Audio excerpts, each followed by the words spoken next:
शेवटचा षटक घेऊन बघूया कोण येत आहे.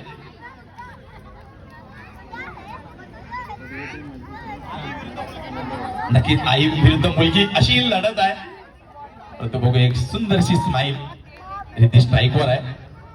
साक्षी मॅडम यांची गोलंदाजी आणि बघा सुंदर चेंडू होता, काहीच कळला नव्हता रिती यांना. नक्कीच हे द्वंद्व पहिल्या चेंडूवर तरी आईने जिंकलंय, परंतु बघूया सलग दुसरा चेंडू निर्धाव जातोय का आणि सलग दुसरा चेंडू निर्धाव येताना दिसतोय. नक्कीच साक्षी मॅडम यांचा अनुभव कुठेतरी अनुभवाचा फायदा होताना दिसतोय. हर्षित क्वीन या संघाला बघूया सलग तिसरा चेंडू आणि हर्षित चांगली फिल्डिंग होती, परंतु एक धाव पूर्ण झाली आहे. रिती यांच्या माध्यमातून फिल्डिंग मध्ये कुठेतरी बदल करताना आपल्याला स्वतः गोलंदाज दिसत आहे. बघूया एक चांगला चेंडू होता, परंतु